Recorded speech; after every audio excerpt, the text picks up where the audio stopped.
5 minute کا مدرسہ اسلامی تاریخ جنات کی پیدائش۔ قرآن و حدیث میں جنات کا ذکر کثرت سے آیا ہے۔ انسانوں سے پہلے ہی ان کی پیدائش ہو چکی تھی۔ اللہ تعالیٰ نے ان کو آگ سے پیدا فرمایا۔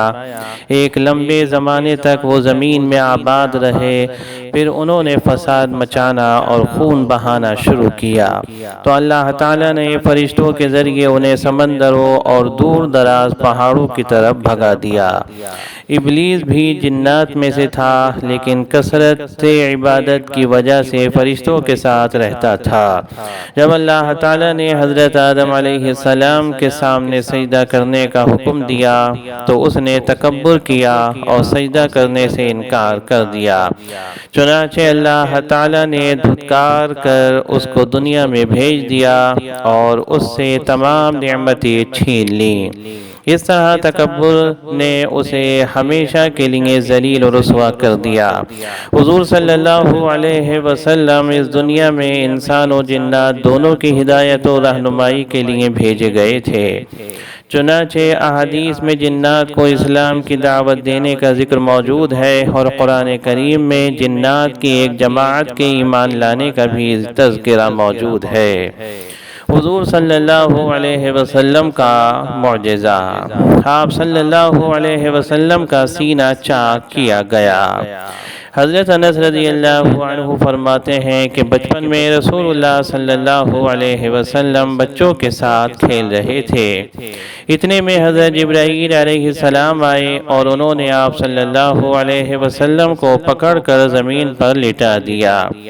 پھر آپ صلی اللہ علیہ وسلم کے سینے کو چاک کر کے دل نکالا اور پھر دل میں خون کا ایک لوتھڑا نکالا اور فرمایا یہ شیطان کا حصہ ہے۔ پھر دل کو سونے کی تھال میں رکھ کر زمزم کے پانی سے دھویا اور پھر دل کو بند کر کے اس کی جگہ واپس رکھ دیا۔ حضرت انس رضی اللہ عنہ فرماتے ہیں کہ میں آپ صلی اللہ علیہ وسلم کے سینے پر ان ٹاکوں کا اثر دیکھتا تھا۔ مسلم۔ ایک فرض کے بارے میں معجزات پر ایمان لانا۔ اللہ تعالیٰ اپنے پیغمبروں سے کبھی عادت کے خلاف ایسی باتیں ظاہر کرا دیتا ہے جن پر اللہ تعالیٰ کے سوا کسی کو قدرت نہیں ہوتی۔ دوسرے لوگ ان کے کرنے سے عاجز ہوتے ہیں۔ ایسی باتوں کو معجزہ کہتے ہیں۔ انبیاء کرام علیہم السلام کے تمام معجزات پر ایمان لانا فرض ہے۔ اصول الایمان فی ضوء الکتاب والسنہ۔ ایک سنت کے بارے میں گھر میں داخل ہوتے وقت سلام کرنا۔ حضرت انس رضی اللہ عنہ سے روایت ہے کہ رسول اللہ صلی اللہ علیہ وسلم نے فرمایا جب تم اپنے گھر والوں کے پاس جاؤ تو سلام کرو، یہ تمہارے لیے بھی برکت کا سبب ہوگا اور تمہارے گھر والوں کے لیے بھی۔ ترمذی۔ ایک اہم عمل کی فضیلت، تہجد کی نماز پڑھنا۔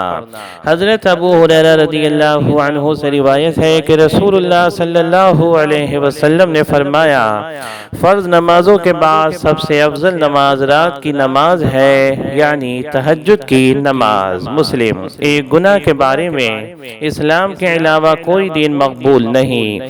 قرآن میں اللہ تعالیٰ فرماتا ہے جو شخص اسلام کے علاوہ کسی دوسرے دین کو پسند کرے گا تو اس کا وہ دین ہرگز قبول نہ کیا جائے گا اور وہ آخرت میں نقصان اٹھانے والوں میں شامل ہوگا۔ سورہ آل عمران آیت نمبر 85۔ دنیا کے بارے میں حلال روزی کماؤ۔ حضرت جابر بن عبداللہ رضی اللہ عنہ سے روایت ہے کہ رسول اللہ صلی اللہ علیہ وسلم نے فرمایا روزی کو دور نہ سمجھو، کیونکہ کوئی آدمی اس وقت تک نہیں مر سکتا جب تک کہ اس کے مقدر میں لکھی ہوئی روزی اس کو نہ مل جائے، لہذا روزی حاصل کرنے میں بہتر طریقہ اختیار کرو، حلال روزی کماؤ اور حرام کو چھوڑ دو۔ مستدرک حاکم۔ آخرت کے بارے میں قبر کے 3 سوال۔ حضرت براء بن عازب رضی اللہ عنہ سے روایت ہے ایک مرتبہ رسول اللہ صلی اللہ علیہ وسلم نے فرمایا مومن بندہ جب قبر میں پہنچتا ہے تو اس کے پاس 2 فرشتے آتے ہیں اور اس کو بٹھاتے ہیں، پھر اس سے پوچھتے ہیں کہ تیرا رب کون ہے؟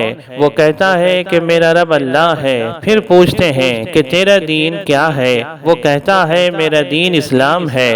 پھر پوچھتے ہیں تمہارا نبی کون ہے؟ وہ کہتا ہے محمد رسول اللہ صلی اللہ علیہ وسلم۔ ابو داؤد۔